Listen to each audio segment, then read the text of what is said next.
This lesson is going to be on developing a painting from start to finish, and the subject matter is going to be a winter creek scene. A lot of snow, water, rocks, trees, a little bit of everything. But I want to take the development from composing the photograph to finishing it up, which we don't get to enough in these lessons. So I'm going to take the time of making this a two-part lesson. Second part being after the block in, where we're talking about finish, how much detail, some technique, and you need to apply to soften edges, create dark and light accents. But again, doing this from start to finish so you can see how the whole painting gets laid out. Now in this painting, I want to go through the process of a painting start to finish. The subject matter being a creek scene with snow, trees, rocks, a little bit of everything in it, but particularly the creek and the snow. I think there's a lot of contrast there. Those are always real strong paintings because of the contrast of the snow and the dark water, dark trees. And the creek always is there to lead you into the painting, and the trees are the strong vertical shapes that break up the lines in the painting. So it's always a good subject matter. And it helps to start off, obviously, with a good image or finding something outside. If you're painting outside, finding a composition that works. Strong, dark, and light. Doesn't always have to be a sunny day. Cloudy day still has strong contrast between the planes, like the dark trees against the light snow, or the dark value of the water against light snow, even on a cloudy day. There's always contrast, no matter what the sun is doing. But the first thing we want to approach here is composition, and you can either do this on a sketchbook, a dark pencil. I usually use a 6B or 8B graphite pencil, or a grease pencil, China marker, something that's dark and heavy and I'm not able to do much detail with because I don't want to work on any details, just finding that shadow pattern. But with the computer, if you're able to use Photoshop, or online they have a free version of Photoshop called GIMP, G-I-M-P. .com. Very easy to use. It allows you to crop your photos, zoom in, zoom out. You can kind of play around with the composition, but this is a snow scene here. What I want to do is play around with as many different possibilities as I can. So if I'm doing this on pencil and paper, I'll come up with 5 or 6 at least different compositions. There'll be square, there'll be a long horizontal, rectangle, vertical, all kinds of different venues to kind of get you going with what you want to paint. I usually go with odd shapes first. Let's do a long horizontal. And I want to decide what's important. And for me, this is kind of my focal area, or the area I want to work in. My focal point's probably right in here. There's a snowman there, but I have no interest in him whatsoever. But right in here, some of the creek, some of the fallen logs, the trees, dark and light snow. And as I move out from there, it's less and less important. So this is the area I want to kind of crop or work with. The outside stuff really doesn't matter. So I'm going to crop a few different shapes, and the shapes are what's important. So I'm going to do a long, real long horizontal. And this one is set up pretty good for that.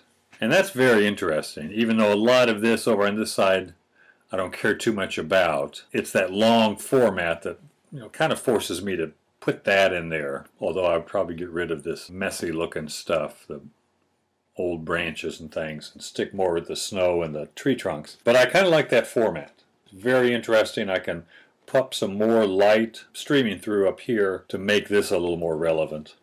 This is still my focal point. I could add some of these strong dark and light shapes of the snow and the rocks up in here also.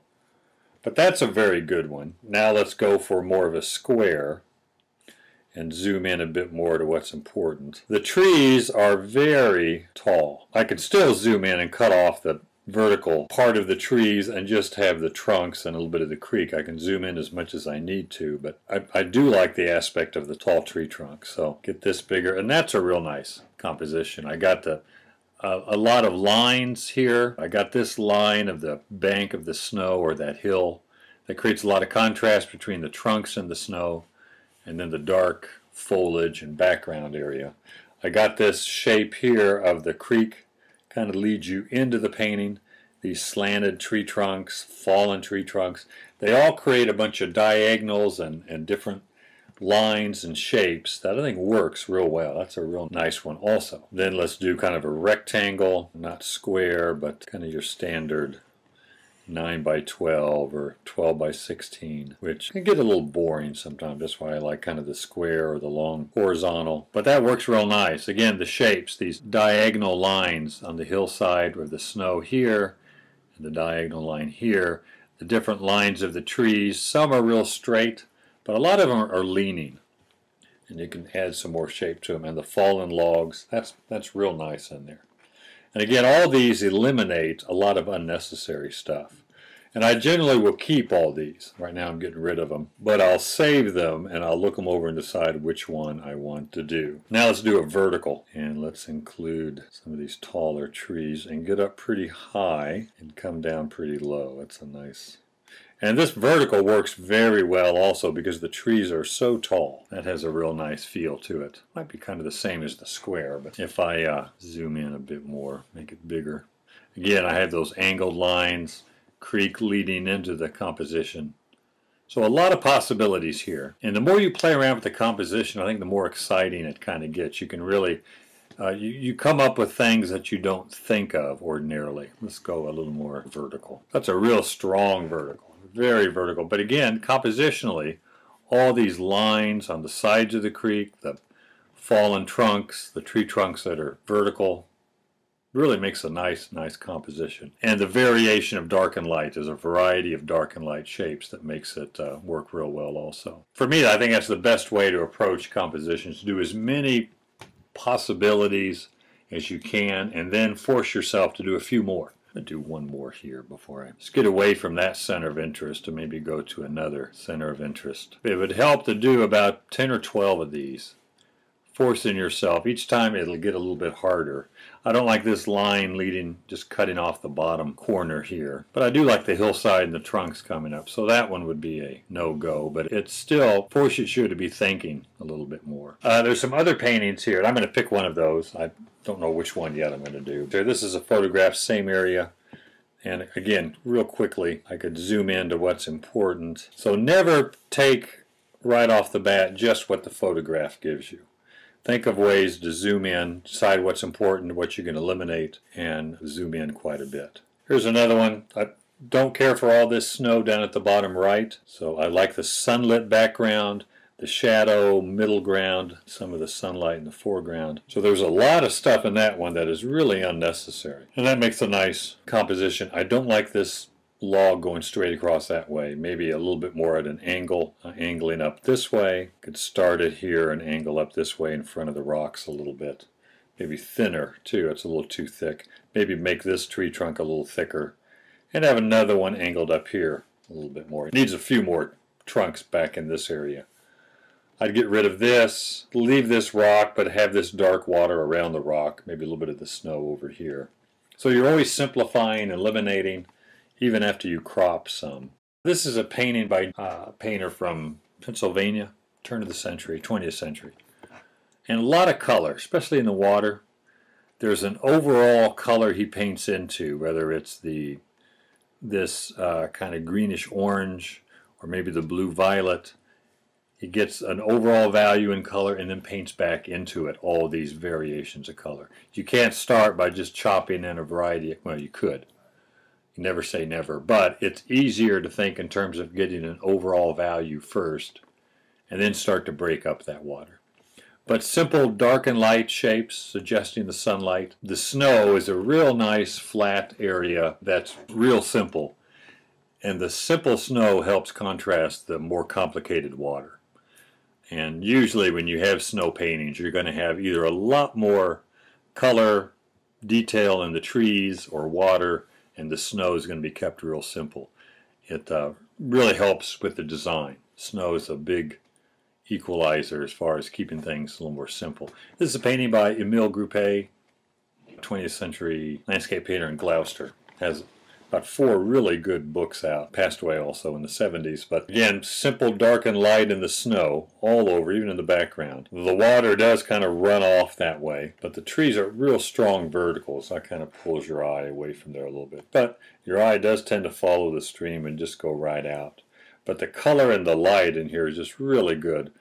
Also, simplifying everything in the background, even the grass, trees, one or two values and just basic shapes in color, and that helps set off the more detailed trees, branches, water, and so on. But nice sense of light in this. The reflections are also painted into that overall value. So maybe he started with this gray violet to block in the whole creek, about that value. Then he would add the darks on top of that color. That way they sink into the water and they don't jump out too much. If I put the darks in and then the lights around it, it tends to separate too much. The darks will jump out of the picture. But if I put the darks on top of the light, then they sink into the water. Because I don't want these darks or these reflections too dark.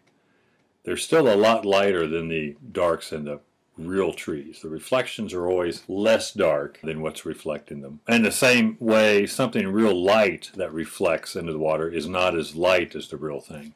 So in the reflection, darks are never as dark as they are in the real object, and never as light. They're always a little less than. Same thing with the color. The colors are a little more muted. This is a real nice one by Carlson. This is a good example of the real simple pattern of snow where your eye can kind of rest on something real simple and then very busy. But very nice. Nice composition. Again, the lines in the creek lead you back into the composition, and all the slanted variety of line in the tree trunks and branches. Very, very nice composition. And interesting play of color on these trunks.